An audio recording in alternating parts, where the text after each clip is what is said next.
An Hello po and good day. So, ngayon po, siguro ta-try natin gumawa na or i-implement yung tinatawag natin na entity framework, no? So, dun basically parang ano siya, MVC or yung tinatawag natin na Model View Controller.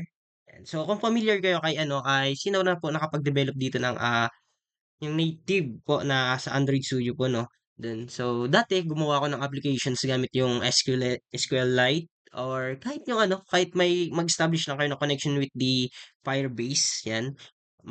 Gagawa kayo ng model view control. So, eto si Visual Studio, C# 'yan, gagamitin natin is yung, entity framework. So, siya yung ano yung purpose nito, ano yung effect nito dito sa system na gagawin natin or kung ano nga ba talaga siya. So ito, basically example nito,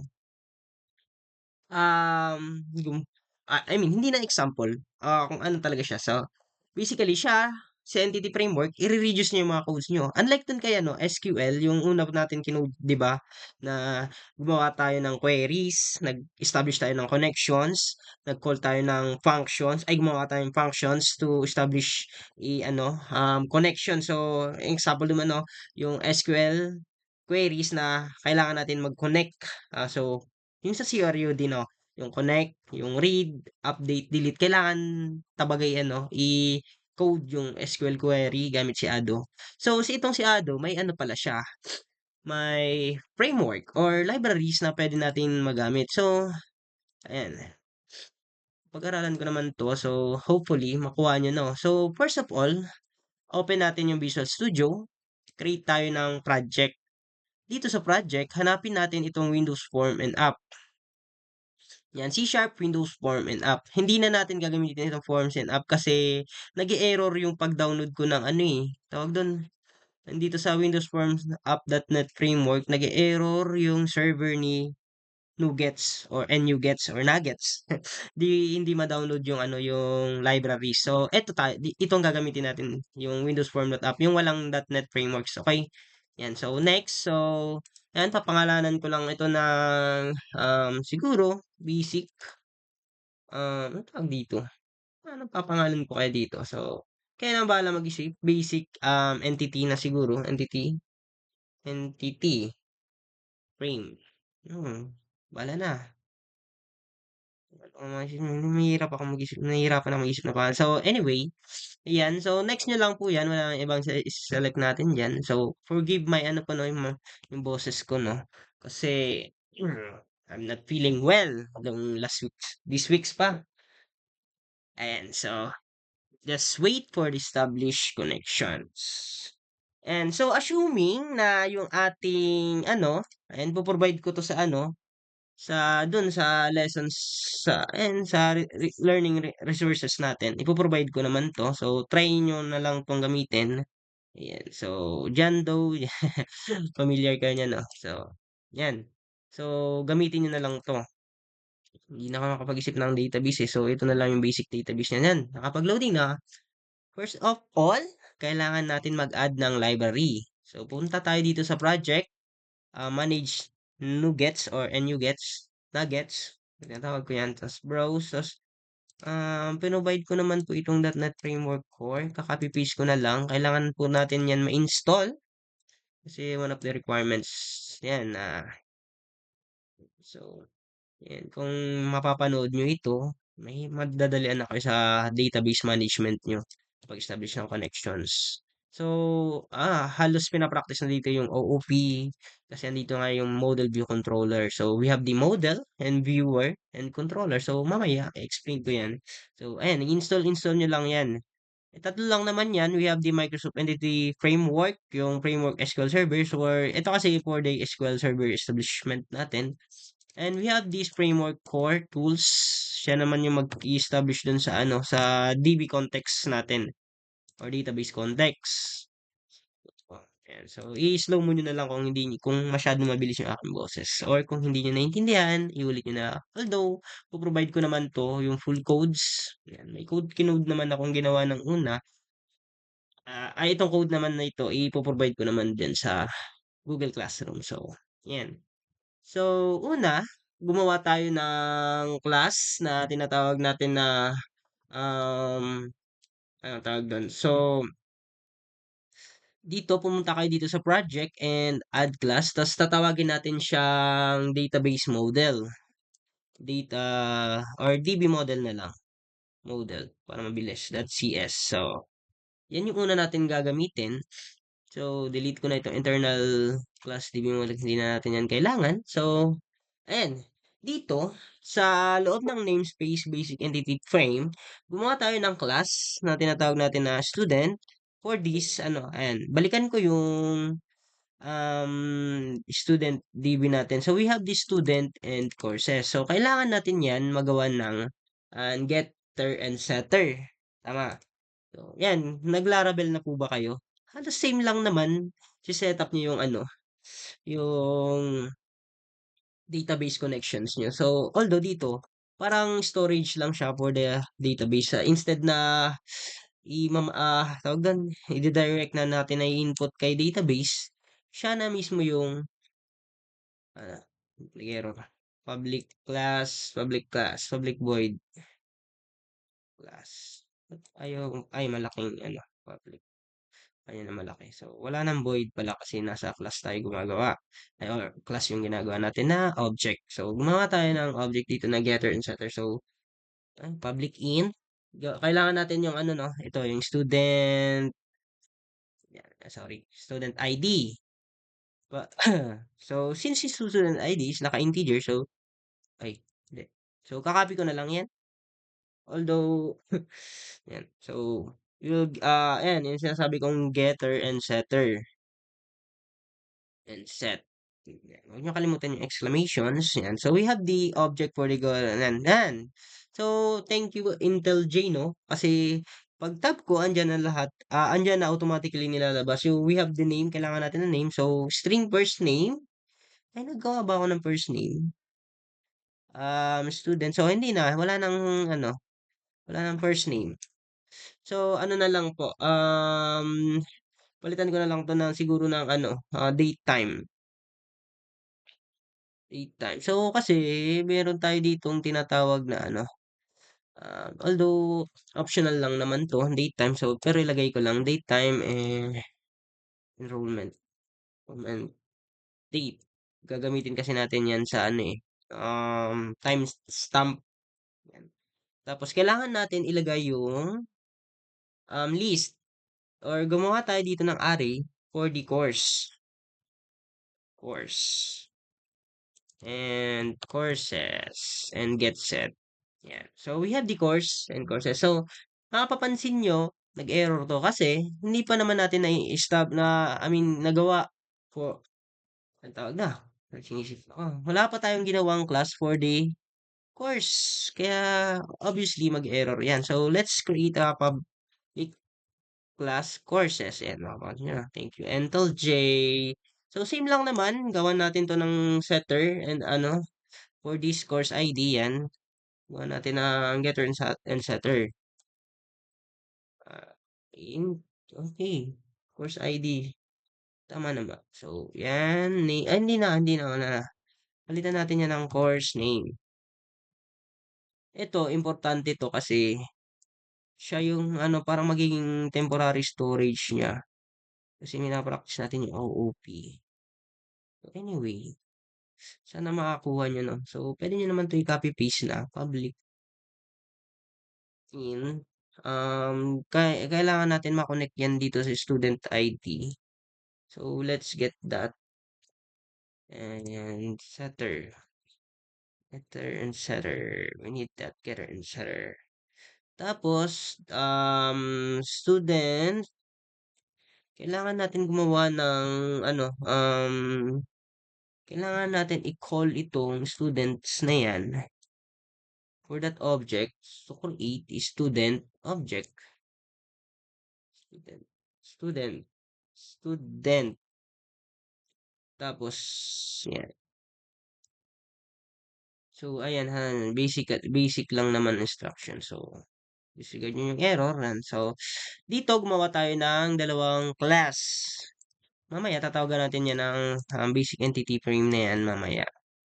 So, all goods na ang ating sa DB model. So, ngayon, gumawa tayo ulit ng kailangan natin mag-establish. Although mali, no? Dapat yung establish connection, no? Pero anyway, kahit alin unahin nyo dyan, okay lang naman kasi itong si, ano, pareho silang kailangan.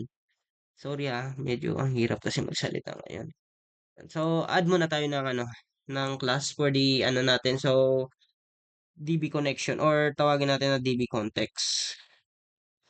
.cs. Dito tayo mag-initiate ng or parang yung ano baga, yung ginawa nating connections, yung nag-open tayo ng DB. Yan. So although this time katulong na natin si Microsoft framework.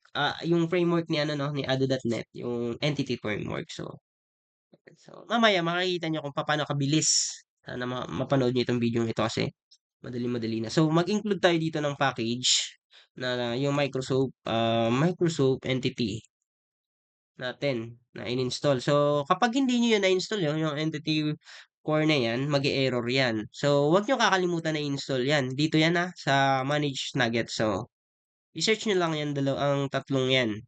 So, hindi na nag-show. So, basta kanina nag-install tayo ng Entity Framework Tools. Kaya naman pala, hindi nag-show kasi naka-click. So, and refresh ko lang. Anyway, basta yung tatlong package, pakita ko na lang sa notepad yan. Install niyo yan importante yan. Pag hindi niyo yan na-install, automatically, hindi niyo ano yan, mag-error yan. Makaka-experience ka ng error. Anyway, wala po. Proceed tayo. Now, Gumawa tayo ng class for the establishment ng ating connection. So, kailangan kasi natin makuha yung connection dito kay SQL. So, sorry Um, I hate sipon. School, context or na natin na DB Connect, DB Connect, and DB Context. So, tawagin natin yung DB Context. Ayan, DB Context. So, pinangalan kong DB Context kasi ito yung packages na gagamitin. We have the DB Context. So, open close bracket. Dito sa loob ng bracket, we need to initiate public class, array DB. Kailangan natin kasi mag-DB set dito. Yan, makita nyo kay Intel J, lumalabas siya. So, correction, students for the, sa ating, ito. Sa model, students. Kaya, so, inuna ko yung kanina student para automatically na hindi na siya mag-error. Makita nyo, hindi na siya mag-error kasi may connection na siya dito kay DB models. So, gamit ito si Entity Framework Core. Ayan. Siya na yung bahala dyan mag-initiate. So, less code, less hassles, and madali pa siya maintindihan.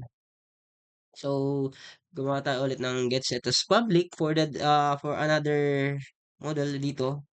For the course, tawagin natin yung course na yan. Yan. Sa loob ng DB set, we need to call the course, which is ito dito sa models na ginawa natin. Kaya kanina, ito muna inuna ko kasi para automatic na siya. Although kahit alin lang naman, kahit ito nang unahin nyo kailan na. As long as tama yung variable na gagamitin. Pero yan nga, kapag inuna nyo yun, may autocorrection na gamit si Intel J. So, ayan, tab-tab na lang. Tapos, ngayon, kailangan natin tawagin or, ay, mali na. Na-click na. Protected. Why protected? Kasi, yan, for security purposes, this class, override. Override. Void. Ano nga yun? Ongoing. Ayan, ang configuration. Thank you. Hindi na ako mahirapan mag-isip.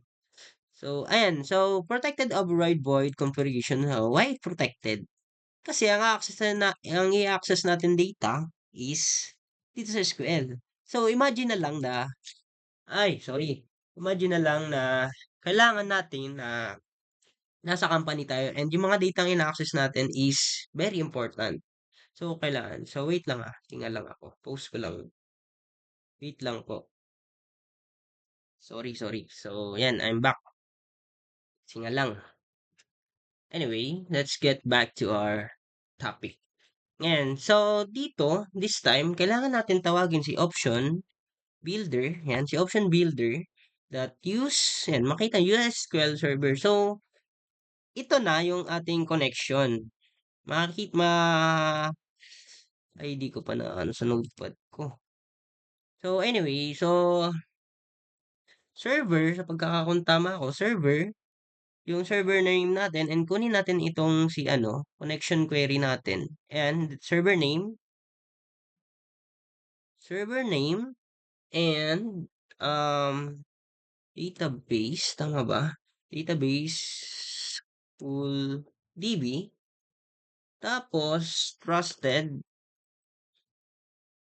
ito, string po ito So, huwag kayong magkakamali dito. Connect, um, yan, connection ba yun? Connection, true. Ito yung mag-establish ng connection and kailangan natin siyang i-trust yung server. Kasi itong SSQL, ang ginamit natin dito is Windows Authentication. So, somewhat mag-error yan kapag hindi nyo ito in-include. So, wag nyo po itong kakalimutan Although hindi, saan ako? So, ito yung trust server certificate equals true. Ayan. So, ang purpose nito is para mabypass natin muna yung data security. Since machine lang naman natin ang ginagamit, wala naman tayong pinapractice ditong security. I mean, wala naman tayong in-establish na password dito kasi Windows Authentications. Para na lang kung meron kayo ditong ginamit na SQL Authentication. So, kailangan nyo pong ilagay yun dito. Okay? So, for now, Trust Server Certificate true para mabypass yung security. So, yan. Okay na yung ano natin, yung DB context. Ayan, mapapansin nyo, andito na yung DB model natin, yung getter and setter natin for the student and course. Kung ilan yung database nyo or yung data table nyo, I mean data table hindi database. Yung data table nyo, yun yung lalagay nyo dito. Yan yung gagawin nyo. So, dito, optional lang naman to kahit di nyo na nilisali. As long as we have this name.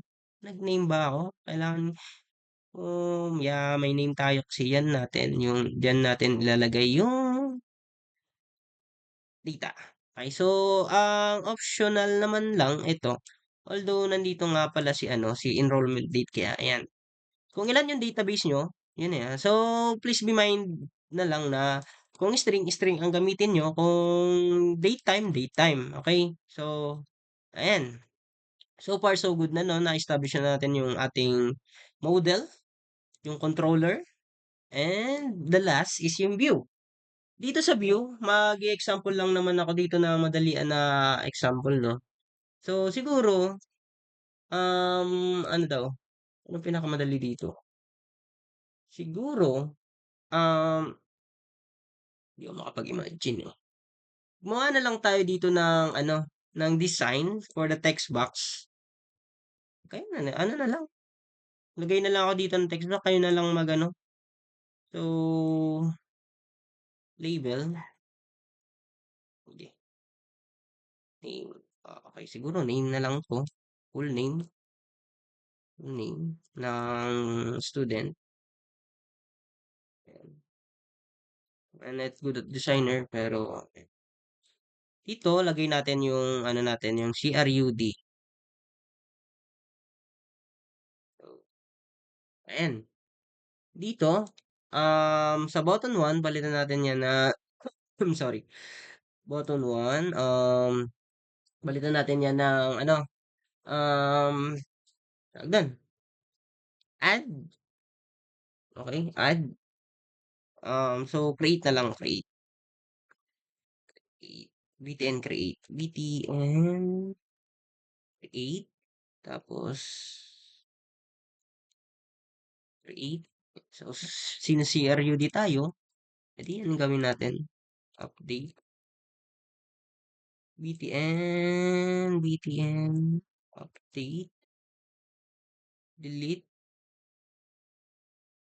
isa na, delete, and yan, btn, delete. Sana makuha nyo po ito, no? And the last, CRI, box. Dapat nandito yung read. Sorry na. Read. Yan. Ay, mali. PTN. Read. Makikita nyo, ang bilis lang natin matapos to. Matapos na tayo actually, no? Tapos na tayo. Read. Yan. So, we have the create, read, and actually, wala na dapat ang read na to, no? Anyway, yan. Tapos, gumawa tayo ng, ay, wait, may nakalimutan ako. Yung list natin. So, this time, list view na ang gagamitin natin, no? List view. List view. Noong una, ginamit natin data grid view para maiba naman. So, list view naman. Since full name lang naman ang kailangan ko. So, ayan. We have the list view. Okay? Tapos, pumunta tayo sa code, no? Ay, naglalag. View code. Dito sa view code, gumawa tayo dito na private read. Read only. Yan, tama. Read only school context. Context. School context. Ayan, school context. Sana ako? Mali pala. May, may error.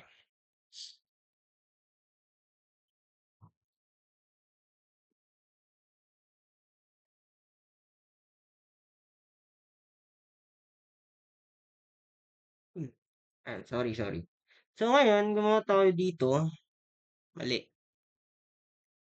So, i-uncomment ko lang. Nakalimutan ko. Dito sa DB context natin, ang ginawa natin is DB connect. So, we need to call that object kasi ang mangyayari niyan, itong si DB Connect, tatawagin niya na lang ito yung model natin. So, siya nang bahala mag-initiate yan ng connection. So, dito mangyayari yung database connections and yung DB model, siya yung getter and setter natin. So, temporary storage siya.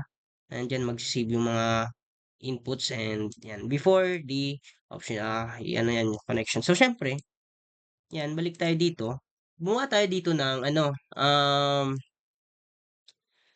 tawagin natin dun yung object natin ng co- um, context. Tayo dito ng context tapos equals new db connect or end. So, palitan natin ang parameter natin dito ng db connect. Wait lang. Yan. Mali pala. Connect. School context. School context. Okay. So, and kakapipaste ko na lang yan. And peace yan. So, we have this call context or palitan na lang natin siguro ng context. Yan, no? Context or maliit na context. So, huwag kayong malilito dyan kasi nalilito ako dito. So, kukall natin yung object na yan. Same lang naman yan dito. So, private, pwede niyan ipasok dito eh. Ganun, yan lang naman yan. Although, ginawa natin siyang global variable. So, yan, naka-global variable siya. Global variable ang gagamitin natin. So, kaya ganyan. Okay. Tapos, gumawa tayo dito ng for ano. Una kasi natin gagawin, una kong gustong gawin, i-show yung database kung ano meron dito. Kung ano meron laman dito sa database natin. So, i-view natin. Siguro maglagay tayo dito ng label. List of student. So, pangalan ko yan, list of students. So, ayan daw yung mga list ng student natin. Balik tayo dito, gumawa tayo dito ng um, functions na tinatawag natin na private void. Kailangan natin i-load no? So, load student. students. So, kung anong gusto niyong pangalan ng functions niyo. So, ayan. So, private void load students. Dito sa private void load student, oh, ba't nag-error? Mali pala yung dito. Function siya, hindi class. So, yan. So, student list. Pangalan ko ba yun? Pangalan ba yan? List view 1. Student list view. Yan. So, pangalan natin yan ng student list view. Student list view dot items. Yan. Items dot clear. So, hindi nag-clear ah. Move ko nga dito parang bilis. So, automatically siya magki-clean kasi mangyari kasi niyan, i-initiate natin yun dito. Tatawagin natin yan every time na maglo-load yung application natin. Kailangan niya every time na mag-load ito or i-run natin yung form 1, automatically magra-run itong code. No? So, kailangan natin i-clear. So, para hindi siya overlap. Yan. So, gumawa tayo dito ng student na variable. Ay, mali. Sorry. Var students. Yan, context students. Lagyan natin ng dot to list. List. Yan, okay?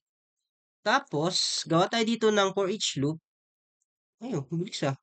Yan, gumawa tayo dito ng for each loop para tawagin si student in student. So, ang mangyayari sa database natin, i-check niya lahat.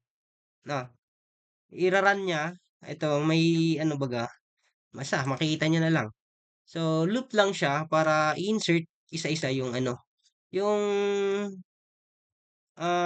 yung data or yung names ng um sorry, nakakairita ng may sipon. Basta yun. Tapos, student, balikan natin yung models, no? Student name. Yan, name. Ay, student name ba? Student. Yan, name. Yan, name. So, lagay natin dito. Nakalimutan ko. Student.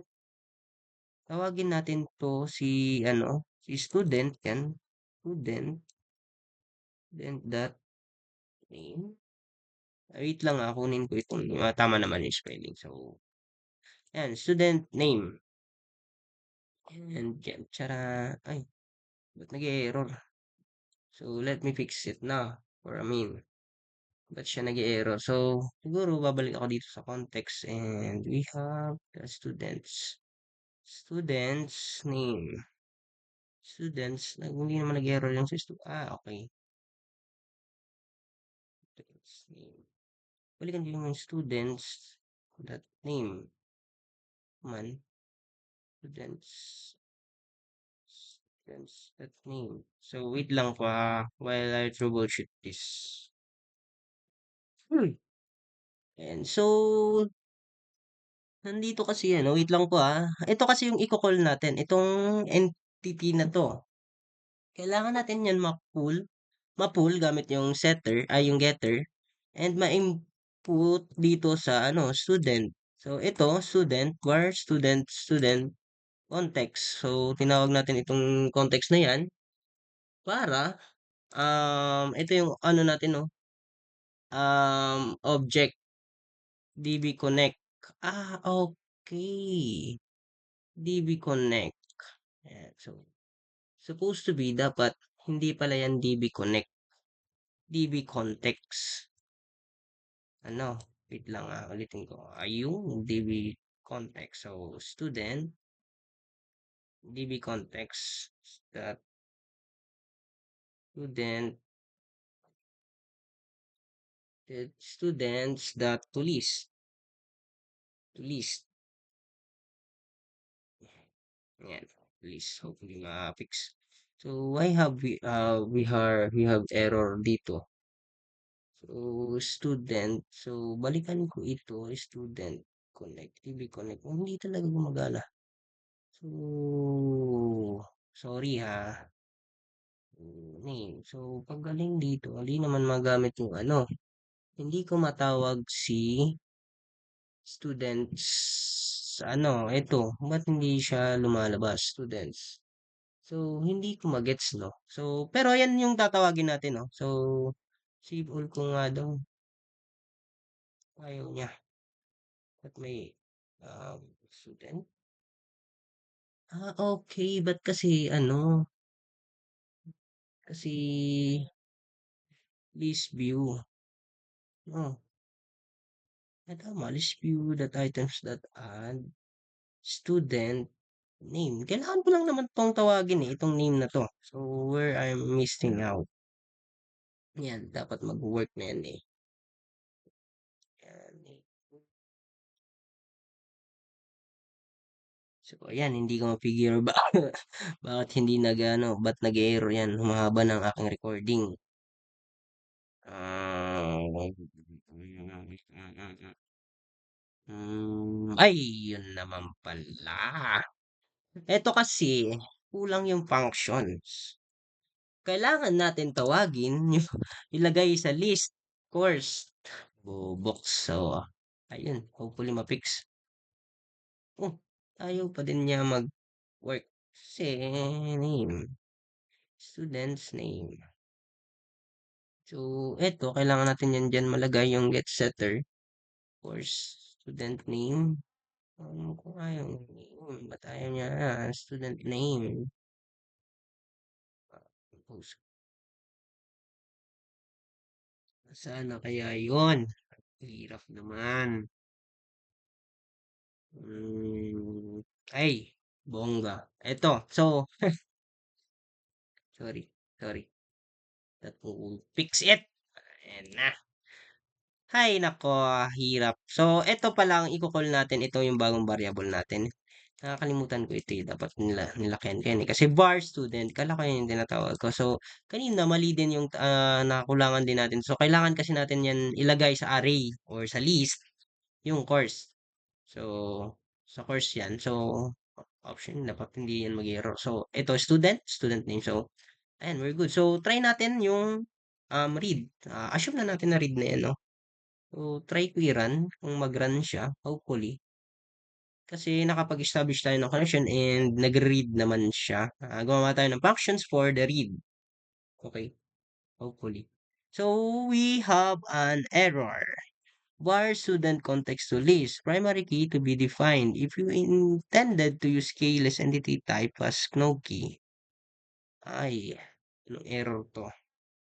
So, ang mga programmer talaga ay sa for of error.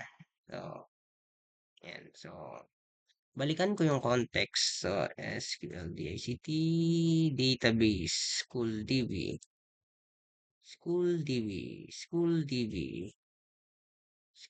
naman ang ginamit ko. Ayan, school DB and ILCDB Express database trusted certificate to ito kasi yung mali ko eh, trusted connection.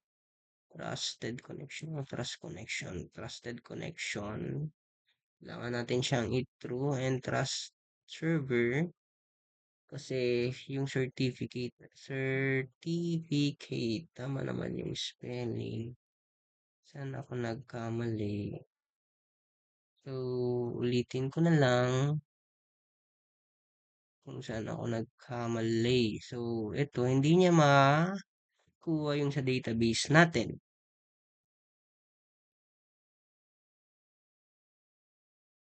So, di ko magets yung error, no? So, pero double check natin yung DB models natin.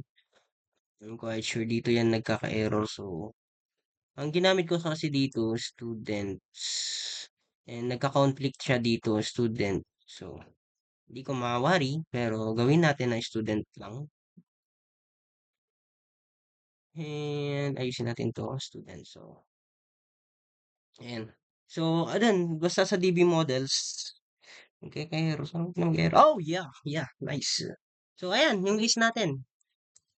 Hi, holy cow. So, yung list natin, palitan natin ng one line on single line. Um, slash child con details or list. Palitan ko yan ng list. Hanap na yan. Pinapahirapan tayo na ito ah. So, ayan. Nakalist na siya. Hi, Diyos ko Lord. So, next naman is, sorry guys ah. So, ayan. So, punta naman tayo dito sa create. Ayusin natin yung create natin. No? So, meron na tayong read, no? Read. Tapos ngayon, create naman. So, madali lang dito sa ano. Kaya gumawa lang tayo ng conditional statement dito. Sa conditional statement, kailangan natin i-check if may null space ba, no? If not null. So, string that is null or empty. Ay, or white space is null. Ay, ano yan. Minsan, null or white space. Mga space lang naman yan, tatanggalin natin. Tapos, yung ano natin, yung text box. Tatanggalin lang naman natin yung ano, yung white space dito. Text box 1. Or, input text. Input text. Tanggalin lang natin yung, ano yan, may ipis. May ipis ang papatayin din mamaya. Ay, sorry. So, ayan, gumawa tayo dito ng loop. Ay, loop na variable for the student context. Mali. Nag-auto-tab. Ayan, students and new student. So, pwede naman yun yung suggest ni ano. Pero, ngayon is another day. Sorry. So, ayan. Dito sa loob ng students object natin, gumawa tayo ng name is equals. So, yung text box natin, o yung text, input text, input, saan ang spelling natin? Input text. Balikan ko lang. Sorry, makakalimutin si Brad. Input text. Yeah, may ay pala kayo hindi ma-detect. So, case sensitive kasi siya. Input text dot text. So, no need to string na siya. So, ayan, wag niyong ano so, yan. Dalawa kasi yung object na ginawa natin dito sa ano, dito, we have the enrollment date now. So, kunin na lang natin yung sa enrollment date. So, by the way po pala, no, dapat, yan ang spelling yan, tama or same. Practicein nyo na lang yun para hindi kayo makaranas ng error. So, hindi naman and date time now. Yan. So, kung anong oras ngayon, yun yung ibibigay niya. So, since wala naman akong ibibigay na ng additional input, yan. So, ito mismo yung date, ito na mismo yung i-input natin sa database. Ito na, dun baga sa nauna natin na ano, kailangan pa natin gawin yung query. Ngayon, pinractice na natin yung OOP, Object-Oriented Programming, tapos we also have practiced the Model View Controller. So, ayan. So, ayan. Sa part na ito, hindi pa naman yan mag-execute. So, kailangan natin gumawa ng context. Tawagin natin yan, no? Add students. And another one is yung context, execute, save change. Ayan, save change. Tapos, once na naklik niya yung save change, i-load na lang natin ang statement na to. Ang function na yan. Statement. By the way, nag-statement na baga siya. May statement na si Manay mo. Si Manay mo. So, okay na. So, we have the button create clicks. So, next naman is yung read. Sa read, siguro, lagay ko na lang ito since na-accomplish na natin yan. Yan. I-load niya na lang or refresh or update. Yan. So, I refresh. Tapos, dito naman sa update, kailangan, sorry. Ay! Sorry po. Sakit na ng lamunan ko. So, dito naman sa update, gumawa tayo dito ng function for the update. So, medyo complicated dito sa update, no? Na-imagine ko sa update. So, siguro i-bypass ko na muna. Dito na muna tayo sa delete. No?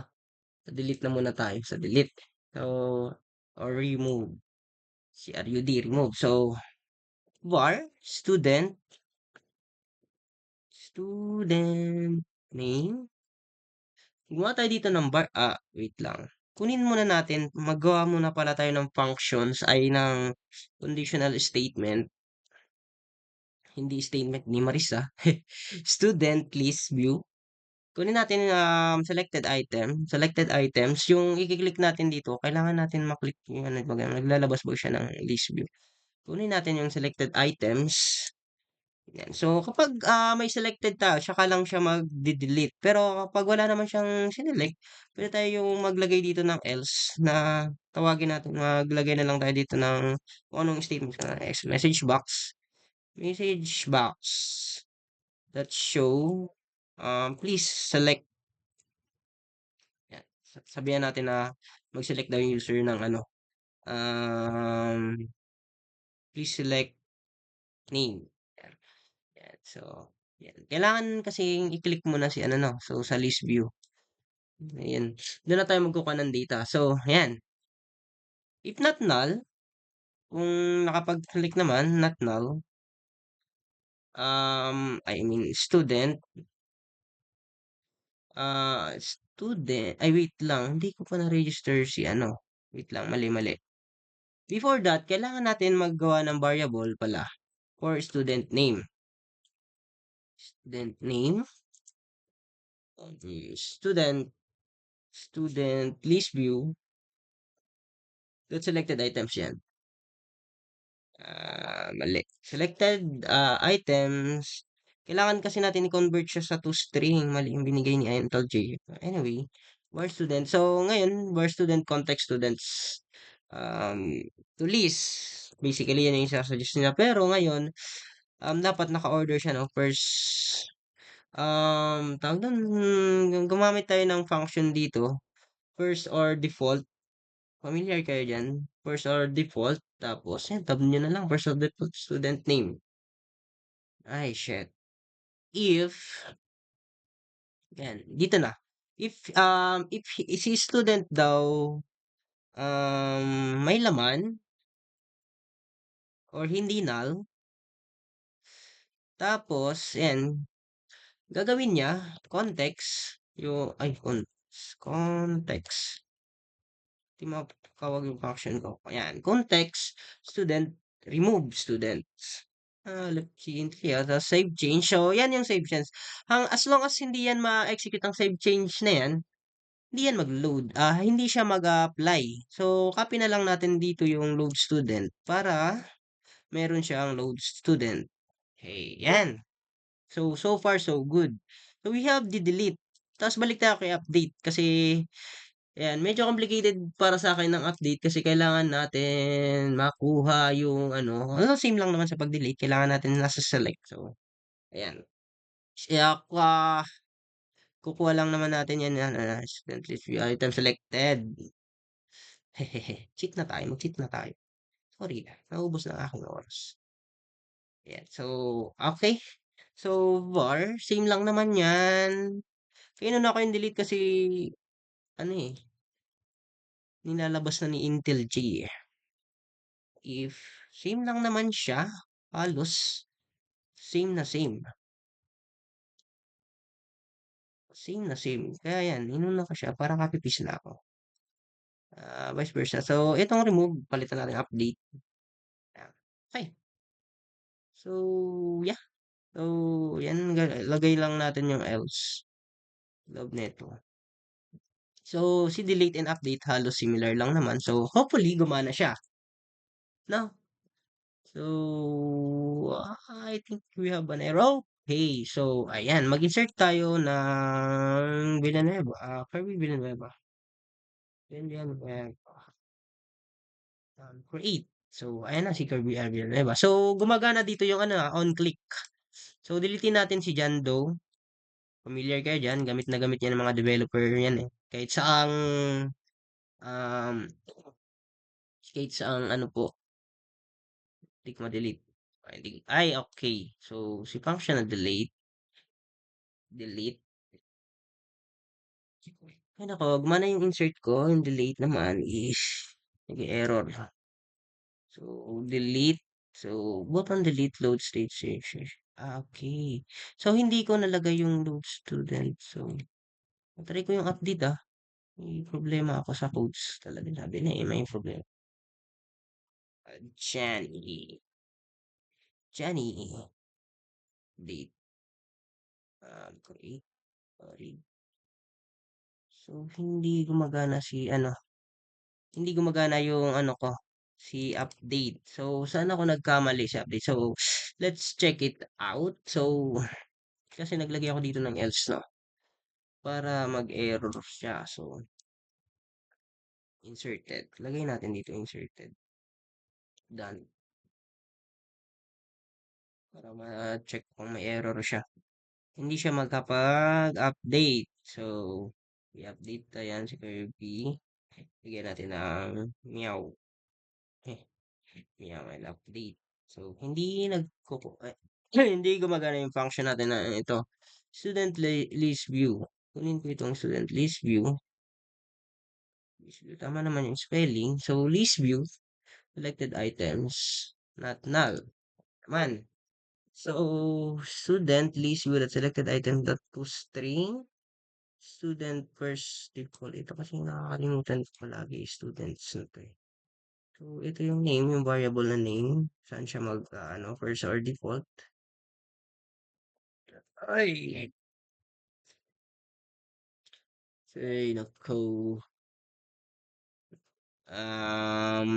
Siguro, dito sa null, lagyan natin ng additional function na string. Hindi kasi mag-run eh.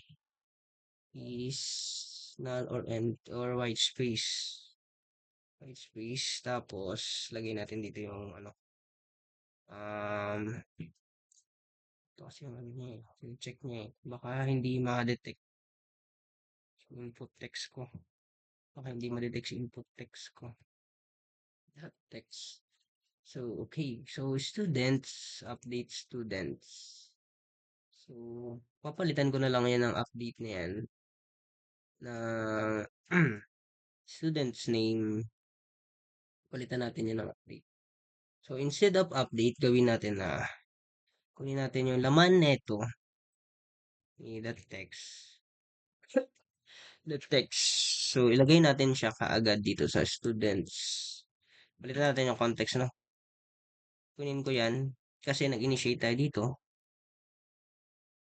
Students.name. Name. Student.name. Lagay natin yung laman ng text box dito sa student.name. Change it. Try natin. Sana gumana na siya. Kasi, Maris. So, ito si Maris. Ayan, update. So, hindi ko ma-update. Problema ni Maris, no?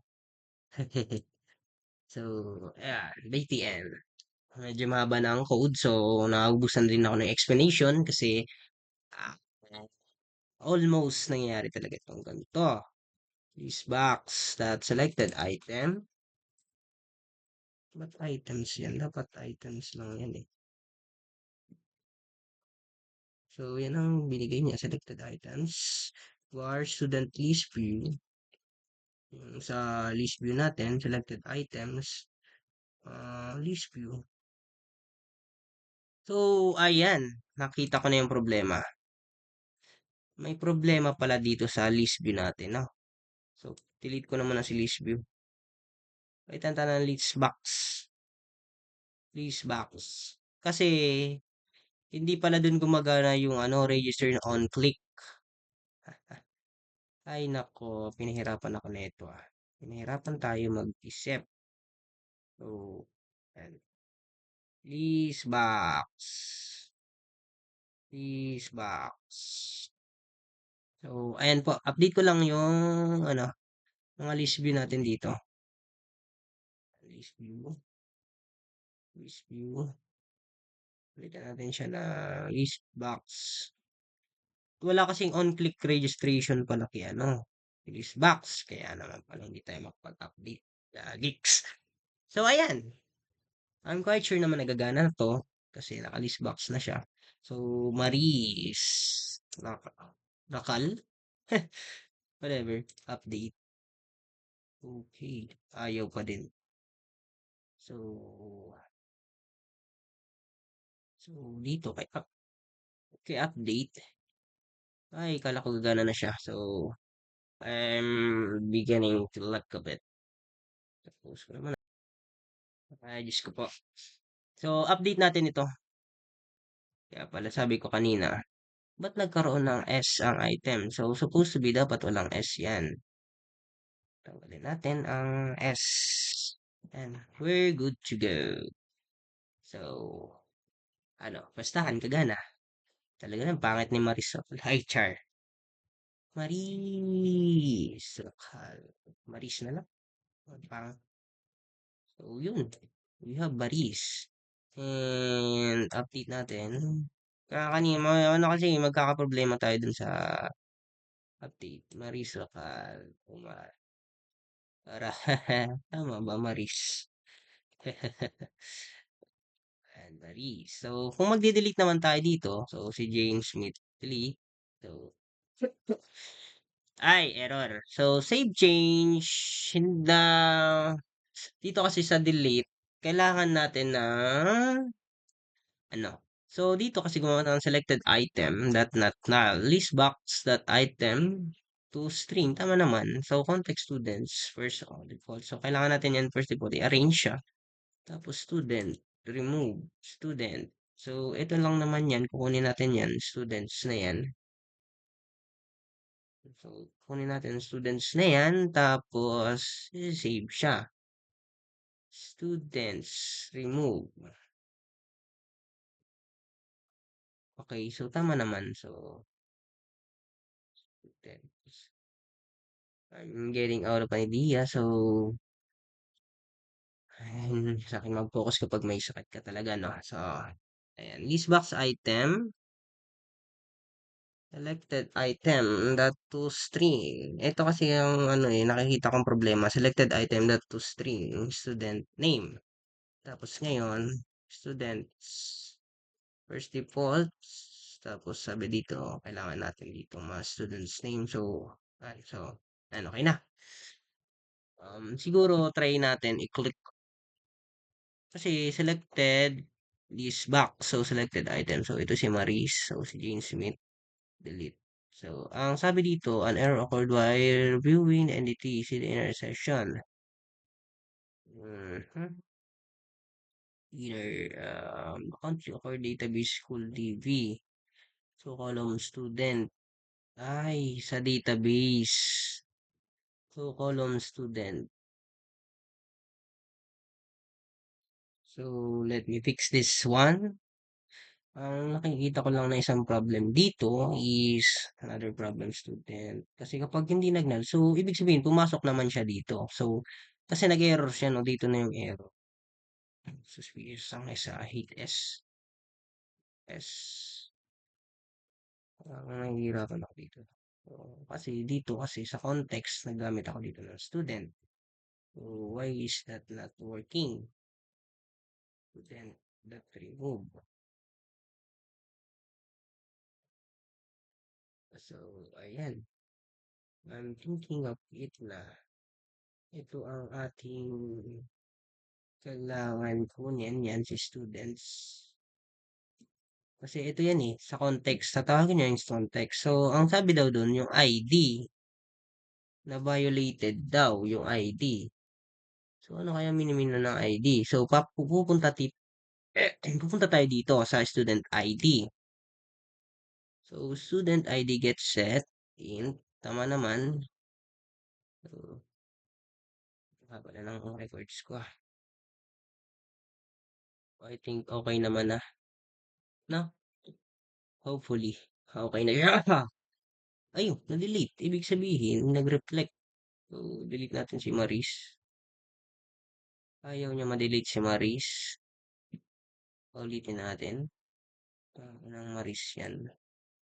Hindi ma-delete. Okay. Alam ko na. Okay, madi-delete yan si Kirby yan. So, ayan. Kasi dito sa function, gumamit ako ng list, first or default order. Eh dito kasi ayan, primary key, identity, 1, 1. So, ibig sabihin naka-auto increment siya. So, ayun. Yun yung problema ko sa code. So, kayo na ang bahala maglinis. So, naka-arrange kasi siya. So, kapag nag-click ako, naka-order siya eh. 1, 2, 3. Yan. sa kada list na ibibigay niya yung list, may order siyang 1, 2, 3 first or default. So, for first or default, naka 1, 2, 3 siya. So, magbabase lang siya sa mga na-input ko. Since may loaded na tayong data dun, na-register na dito sa SQL.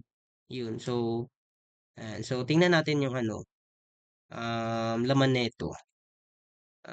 Ayan, yung database, data tables. Nag 1 hour na ba ako? I think lagpas na table. Yan, select natin. So, i-check natin yung arrangement. So, 1, 2, 3, yeah! 1, 2, 3, ay, hindi yan. Hindi yan. School TV pala yun. Mali, sorry. Tables. Yun yung like, nakikita kong problema eh. Student. Uh, yan. So, 1 and 2. So, try natin i-run. Naka-register kasi sa ano, no? So, yan. Anyway, that's conclude our ano, my lesson. So, sana, hindi nag-open yung kinode ko. So, ayan. So, sana makuha nyo. Ayan po yung basic. Ayan, kaya na mag-improve niyan. So, mas maganda sa projects nyo. Ito na sana yung gagamitin nyo, no? Although, kaya na ang bala mag-design. Basta providean nyo ako ng projects nyo. Yan. Tayo-tayo na lang mag-usap. Internal arrangement. So, thank you sa pakikinig. Sorry. So, mga bugs. Hindi talaga may iwasan yung mga bugs. Madami ang bugs na may encounter nyo. Kailangan nyo lang maging ano sa pag-troubleshoot. Kailangan nyo i-check yung mga nagawa nyong syntax, mga kinodes nyo, mga variables like this. Minsan kasi dito sa student, paulit-ulit na dinideclare niyan, student. Pagdating dito sa DB context student, kaya kanina, medyo nalito ako dito. So, instead na ito dapat ang gamitin natin, instead na ito, si students, na nagamit natin ito. So, nabasa naman siya, pero di siya nagpo-proceed.